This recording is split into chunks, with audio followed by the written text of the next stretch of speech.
got so much motherfucking design on right now.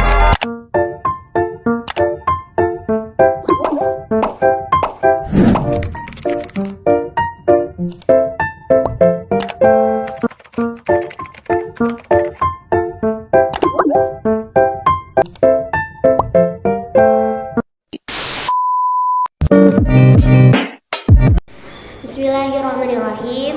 Assalamualaikum warahmatullahi wabarakatuh. Perkenalkan, nama saya Sundarsya Putri dari program studi pendidikan Islam anak usia dini semester 2 di STAI Miftahul Huda Subang.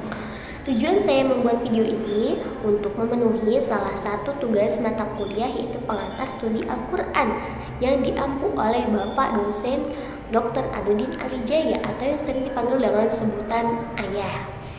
Saya akan menjawab salah satu pertanyaan yang diberikan oleh Ayah, yaitu Lauhul Mahfud merupakan tempat rahasia. Bagaimana pandangan saudara tentang seorang yang bisa meramal nasib seseorang? Apakah dia bisa menembus ke Lauhul Mahfud? Baik, saya akan menjawabnya ya.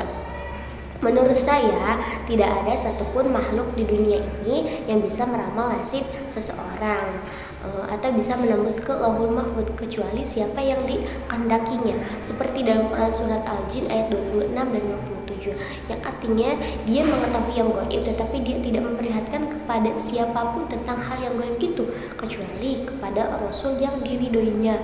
Maka sesungguhnya dia telah mengadakan penjaga-penjaga malaikat di depan dan di belakangnya.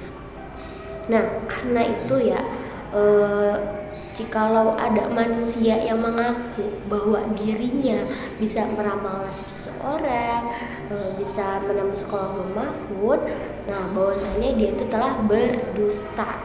Tapi terkadang dari kita ya, masyarakat, bahkan para muslim gitu, masih banyak yang percaya dengan peramal, dukun, orang pintar gitu ya. Nah, apalagi kalau misalnya ramalannya itu sering bersesuaian dengan apa yang kita inginkan. Jadi semata-mata peramal itu benar gitu. Dan terkadang kita juga sering bertanya-tanya, kenapa peramal itu ramalannya sering bersesuaian. Nah, padahal kan itu semua hanya kebetulan saja ya, tidak ada yang benar-benar terjadi gitu, kecuali atas kehendak Allah. Nah, yang namanya peramal ini kan bekerja sama dengan jin ya, setan gitu, bekerja sama dengan jin atau setan. Nah, menurut Ibnu Hajar Al-Haytami, jin itu sifatnya yusrikuna wa yuhdiuna, yaitu suka mencuri berita dan suka menipu. Nah, jin itu suka mencuri berita, suka menipu, suka berbohong. Tapi kenapa yang namanya peramal, dukun itu percaya gitu? Nah, gini aja deh, kita sebagai seorang manusia gitu ya, percaya dengan yang namanya peramal. Sama halnya peramal itu percaya sama jin gitu. Nah, apa gitu hukum mendatangi peramal?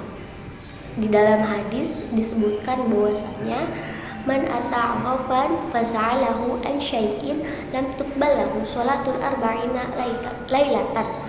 Artinya, barang siapa yang mendatangi para peramal untuk menanyakan suatu perkara, untuk berkonsultasi, maka sholatnya tidak akan diterima selama 40 hari. Hadis riwayat Muslim. Nah, teman-teman bayangin coba, kita cuma nanya ke peramal, ke dukun, ke orang pintar, cuma nanya gitu, belum percaya, tapi sholat kita itu udah gak diterima selama 40 hari. Bagaimana dengan orang yang udah percaya gitu ya sama dukun gitu? Di dalam hadis disebutkan, man ataka hinan aw arafan fasaddaqahu bima yaqulu faqad kafara bima unzila ala Muhammad. Yang artinya, barang siapa yang mendatangi para peramal atau dukun lalu mempercayai apa yang diucapkannya, maka dia telah kufur terhadap apa yang telah dibawakan oleh Nabi Muhammad SAW.